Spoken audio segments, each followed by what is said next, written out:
So here I am back in the capital, in Kiev, and it follows a period of time earlier in the week when I was out in Donbas, where the fighting is really rather intense. And included in that trip, I went to the lines around Bakhmut. And if you haven't been following along, Bakhmut is a city of about 70,000 people before the war, and it has become this just center point of the battle between the Ukrainians and the Russians.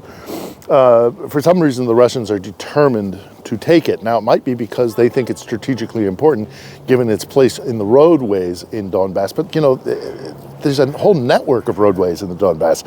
So, you know, how really strategically important is still up for debate. But as far as the Ukrainians are concerned, if the Russians are willing to die on that hill, then the Ukrainians are more than happy to accommodate them. What we saw with our own two eyes, myself and my traveling partner, is that indeed there's a lot of fighting going on. We heard a lot of outgoing Ukrainian ammunition, artillery, not a lot of incoming Russian, and that does indicate that perhaps there's ammunition issues on both sides of the equation, but maybe more notably in the Russian side. We talked to people out there. This is what this report is going to all be about. We saw a lot of preparations for some sort of counter-offensive. My companion who was traveling with me, who was far better with like unit sizes and reputation and that kind of thing, indicated to me that that's some of the best top-line Ukrainian troops are currently out in the Bakhmut area. He said, you know, kind of the best 10% of them, the battle-hardened, combat-tested troops are there. And, you know, there's a lot of armor out there as well. And in addition to that, we saw a lot of defensive lines being dug. So my impression of it is that Bakhmut is still very much in play, and that it, like so many battles throughout history, is kind of balancing on a knife's edge. It could go either way. But the Ukrainians are preparing for either possibility. And it was, you know, good to get direct eyes on. There's no substitute for actually in the field reporting. So I don't know what's going to happen with Bakhmut, but I present to you my report from inside the Bakhmut Salient.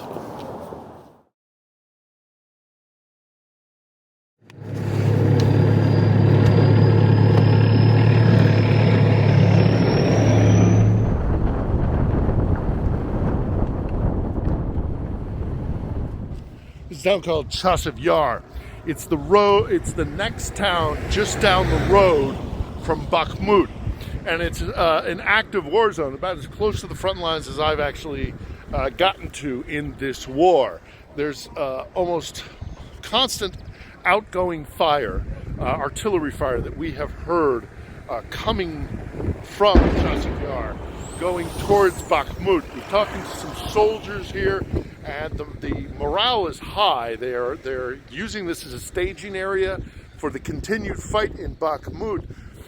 They say they're receiving food, and they are receiving pay on the regular. They're okay with their situation, but they do want more ammunition. It's a constant narrative that we're hearing here on the areas close to the front lines. The damage is significant. Many buildings have been blown up. There's clear signs of fighting. We've heard small arms fire, so we're pretty darn close to the front lines at Bakhmut. Now, if Bakhmut does fall and Russia wants to put a westerly advance, this will be the town that they go through.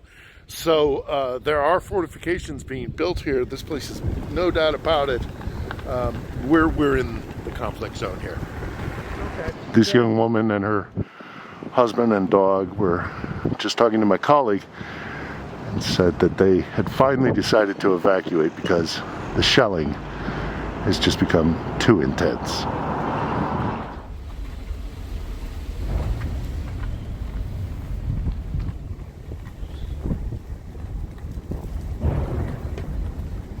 The Ukrainians are, you know, preparing accordingly.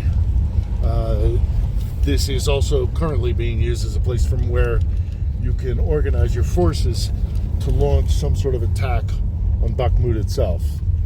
That shows a BMP over there. Yep, there's a armored vehicle. There's all manner of all manner of munitions, all manner of artillery, armored vehicles.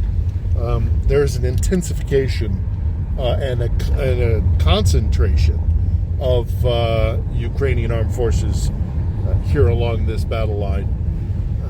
But the focus does seem to be on that so-called zero line, which is where Bakhmut and the fighting on the western outskirts of Bakhmut continues, despite months of the Russians saying that collapse is imminent and that they would seize the city of Bakhmut.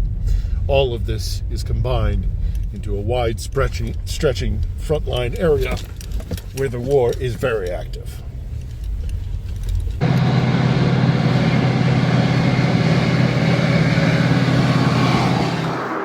This is the road to Bakhmut, heading east, and the terrain where in the Donbas, if Bakhmut falls, and as I'm recording this, it's all but encircled, Bakhmut is, and Ukrainian forces are still holding out, but it looks like the Russians may take it. What is important to talk about, however, is that even if the Russians are able to take Bakhmut, the Ukrainians have been preparing, and we've seen this all throughout the region, more defensive lines, just mere kilometers away from Bakhmut. There's all this kind of stuff, and even more intense fortifications are being built. So even if Bakhmut is to fall, it's important to recognize that the Ukrainians are ready for them, and this will just be another killing zone for Russian forces.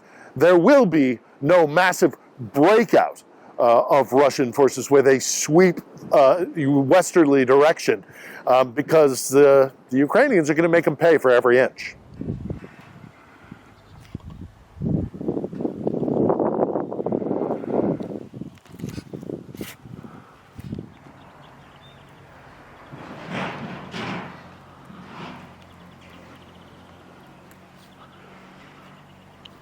You know, just dotted all throughout the Donbas is this kind of stuff. I mean, this is just one of hundreds of spots like this where you just see a building that's been completely destroyed.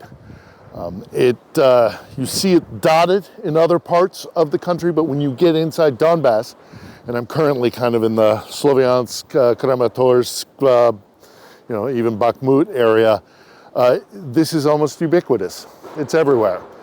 This is where the war is very clearly seen, and the damage that's being done to Ukraine is impossible to ignore.